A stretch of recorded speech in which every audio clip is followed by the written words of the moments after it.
with us. I'm sad this morning because this is our final installment of this sermon series we've been in on the Sermon on the Mount. And I've been preaching this. This is I started 6 months ago. And we've been in this thing for 6 months. I can't even believe it. It's been that long already. But I don't know what I'm going to preach next week.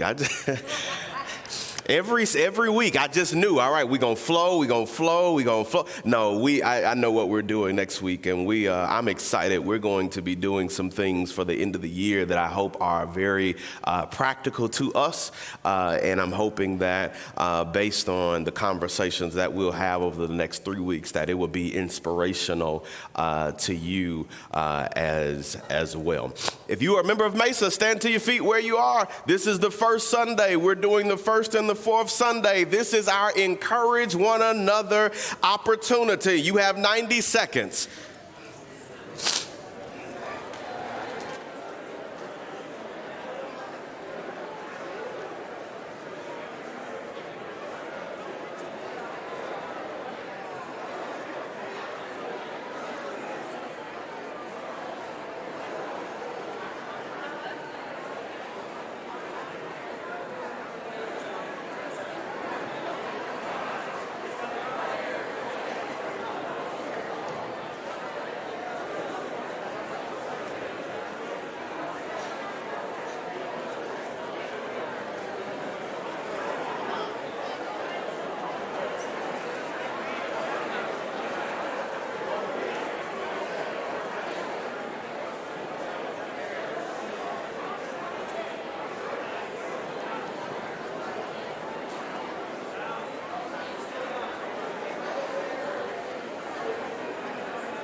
Back to me, your 90 seconds has expired.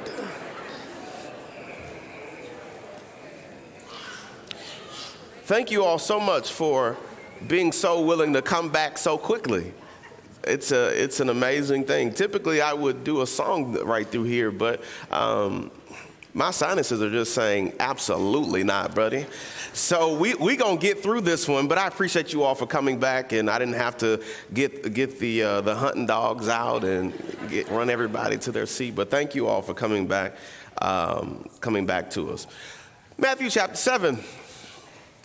I think it's so fitting that we talk from the idea of, as we close this series down, built to last. From chapter 5 to chapter 6 through the end of chapter 7, Jesus has shown us how to withstand life. And if we would only prioritize how to put the characteristics in play that he has shared with us, I know that we all can withstand the rain. Because let me tell you something, the one thing that happens in life is that it's going to rain. It's going to rain. Even out here in Arizona, it's going to rain every now and again. And sometimes it's all about how you're built of whether you will survive the rain or not. A lot of us, because it doesn't rain a lot here, we don't carry umbrellas with us. And because most of us don't watch the news anyway, we get caught. And we're like, man, I knew I should have brought an umbrella today. But let me tell you something. You have to be prepared in this life to last. Christianity prepares you to last. Jesus prepares us to last. And if you just hang in here with me, I'm going to show you how. I'm going to show you how.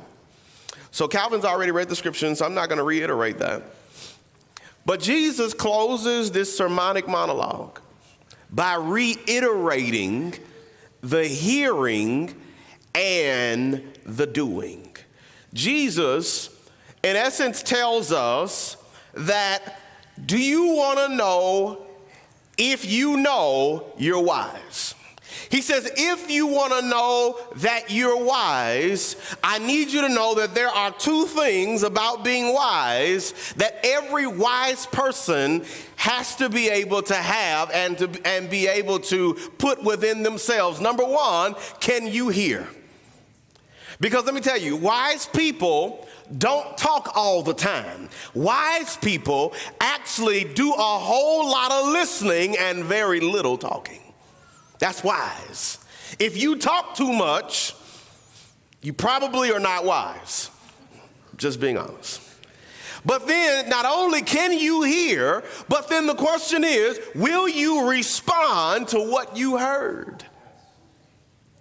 Because here's the thing, you can hear a lot, but if you never respond, you can't be wise.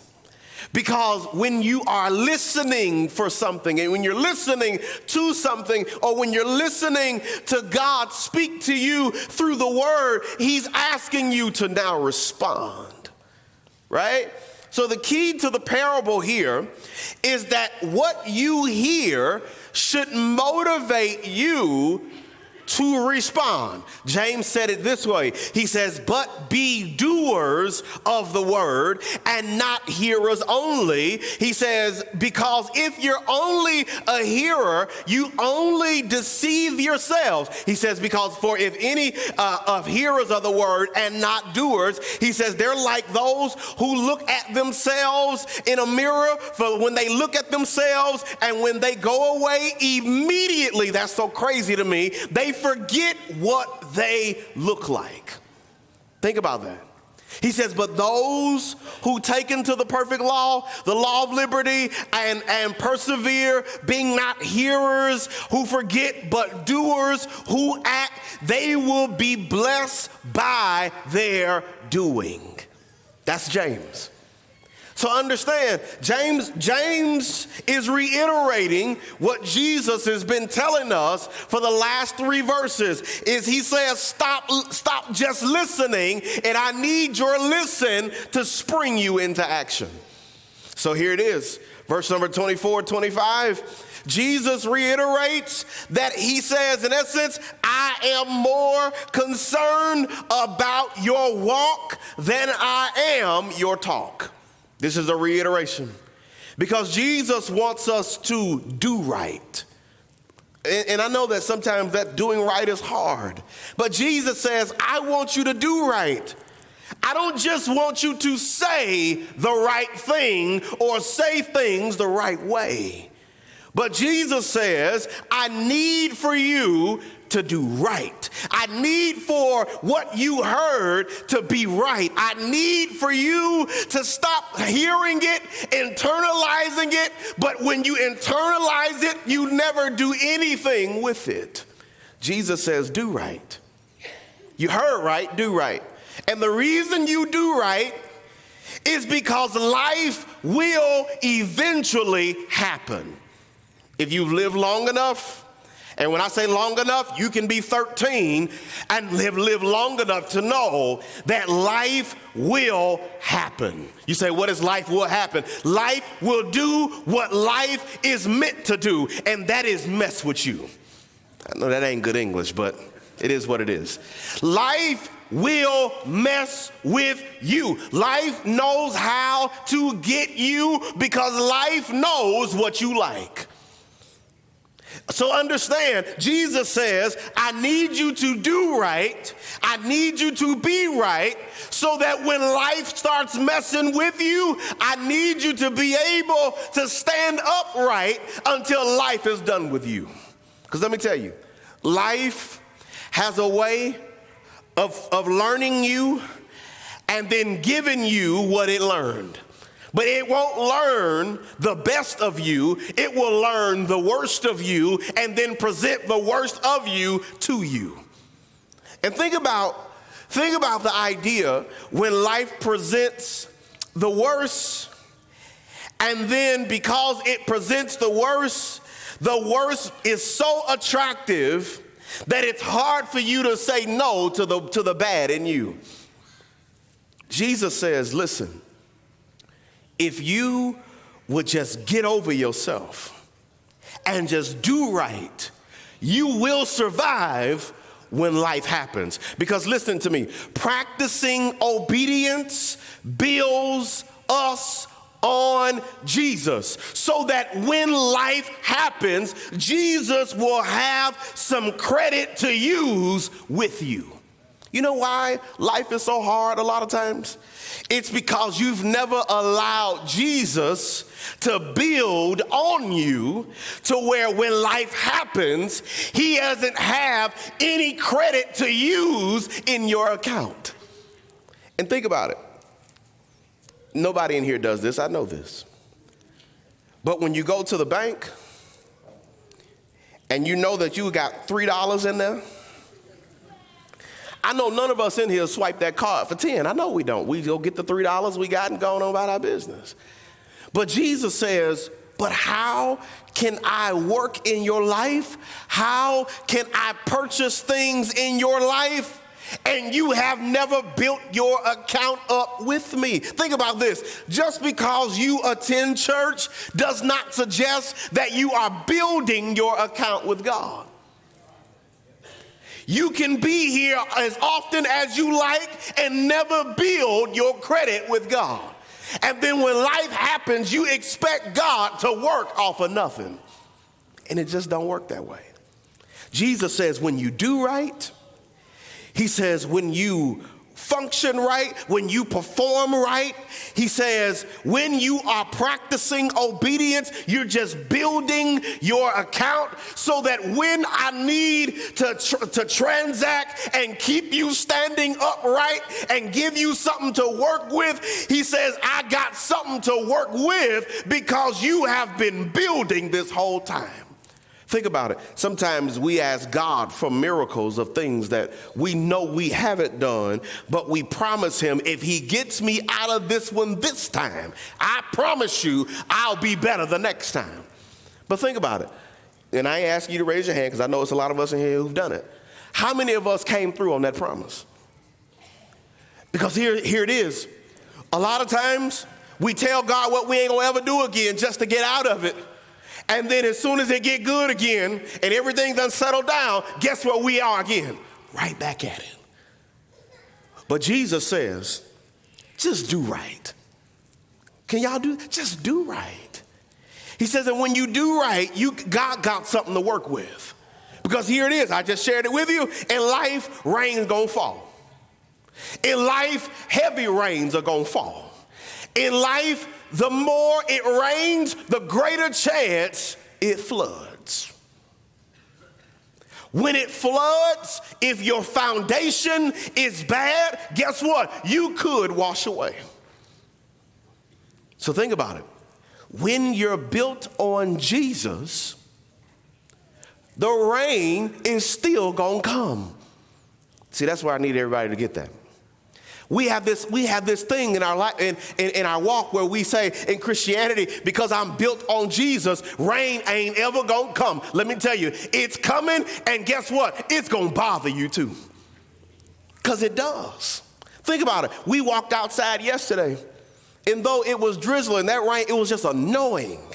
I was like, I'd rather it just downpour. At least I expect myself to get wet because it's downpouring. But you know how that sprinkle is? It ain't just drizzling, but it ain't raining hard, but it's raining hard enough to where when it hits you, it's like, man, that's a cold drop. You know, it just bothers you. And so at what point in your life do you ever get to this idea that rain in life won't bother you? Just because you are a Christian does not mean that it won't rain. And just because you are a Christian don't mean that when it does rain, it ain't gonna bother you. Because guess what? Things in life can hurt. They can and they will. But guess what? you ought to be glad that when you build on Jesus, when it rains and life gets annoying, that the rain won't wash you away because of how you've been built.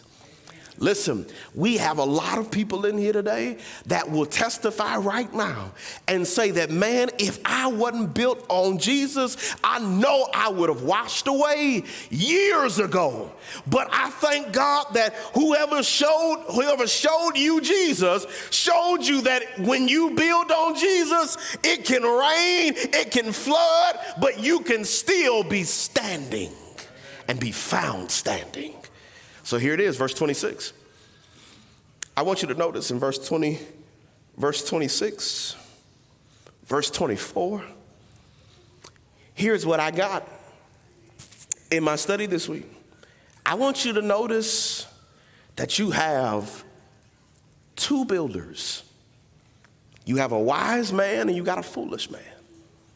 But guess what?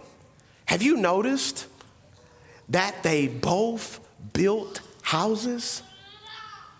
Have you noticed that the text implies that they both actually heard? And yet somehow you got two big different results. Think about this. They both built. They both built structures. They both built houses based on what they heard, and yet somehow, though their structures may have looked the same, everything about their structure was different. Think about that. It's like two kids who grow up in the same house with the same parents, with the same rules, with the same regulations, with the same, we ain't ever gonna do this, but we gonna do this. And yet when they grow up, you can tell the difference between one and the other. Sometimes you can't tell the difference because they both went, or they both went this way, or they both went. But it's amazing to me how kids can grow up in the same house and they be two completely different people at the end of the day. Think about this. That's in Scripture.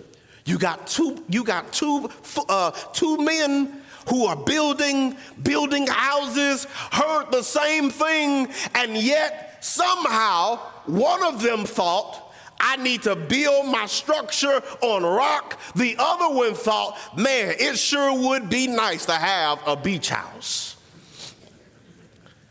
And consider this.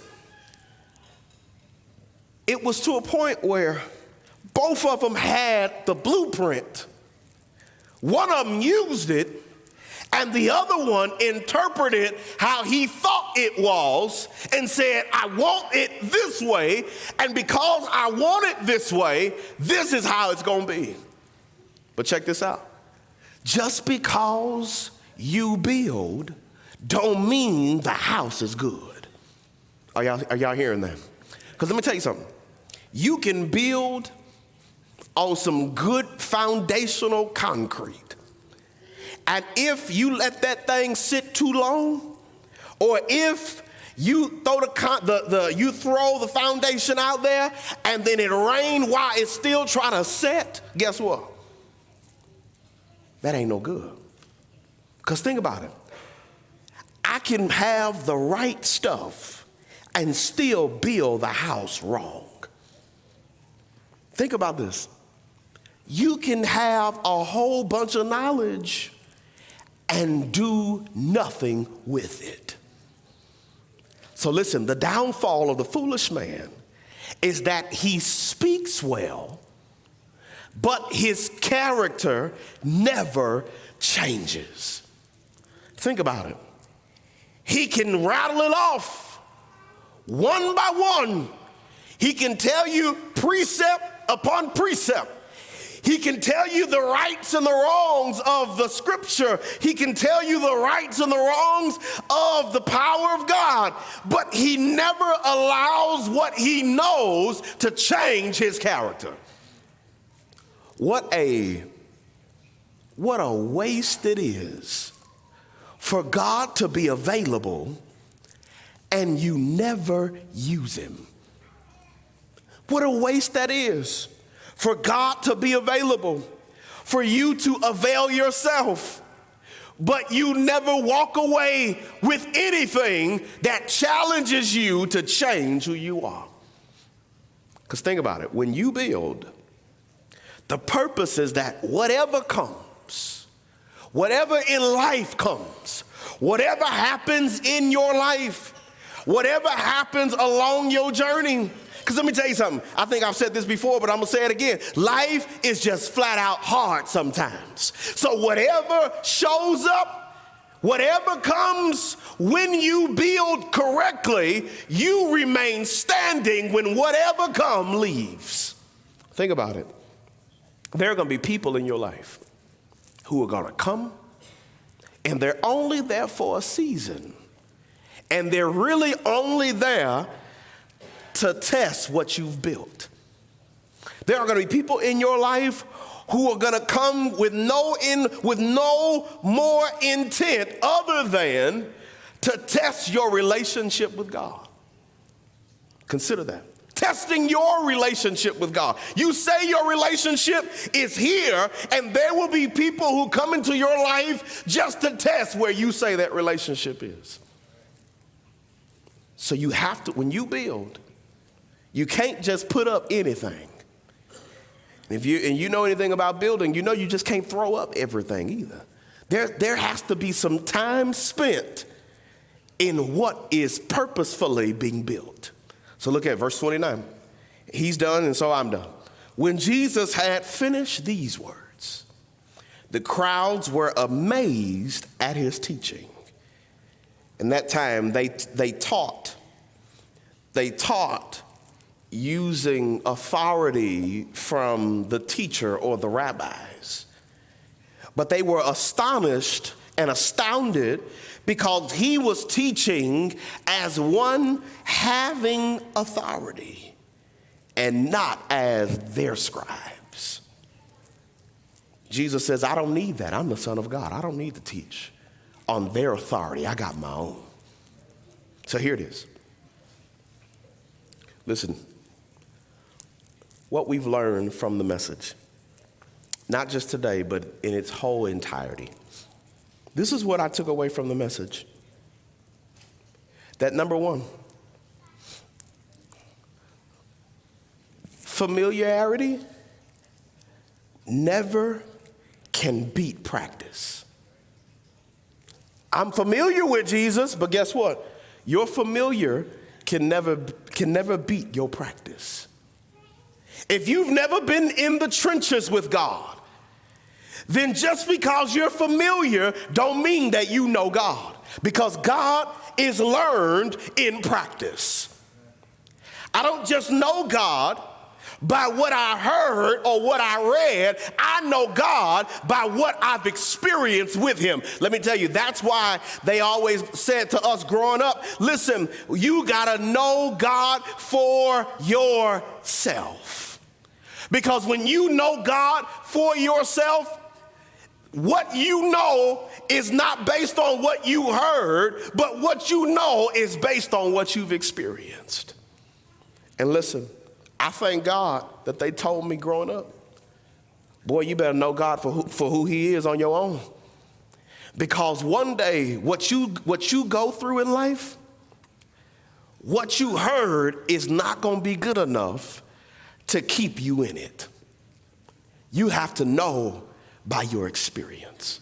Number two, increasing knowledge, here it is, does not always improve obedience.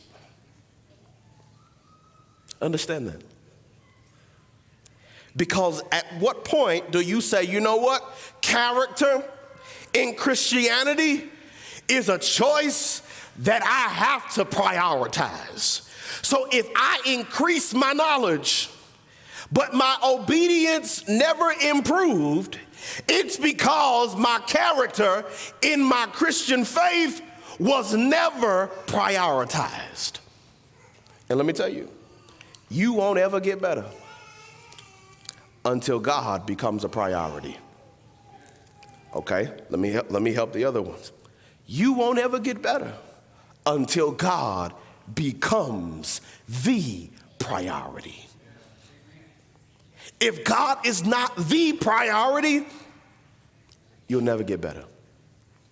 You say, well, Jeremy, I'm trying to get better. I'm trying to get better. Listen, stop trying and prioritize Him. Trying suggests that you're putting in some effort. Prioritizing says, I'm going to put in every effort I got to make sure that He is above all else. Listen, today, if you are a child of God, He wants you to prioritize Him. This whole series that we've done is all about priority. Will you prioritize God? If you are not a child of God, listen, God is calling, He's asking, He's begging. He's saying, listen, I want to be a priority in your life.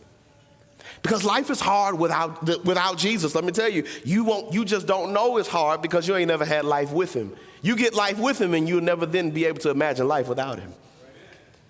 So listen, you are not a child of God today? Make it a priority to get a relationship with Jesus. Believe Jesus. Confess Jesus. Turn Jesus around. Let Jesus turn you around and say, Lord, I want to walk with you. Lead the way. Go down in the water represents death. All things are gone. New slate is provided. Jesus is ready.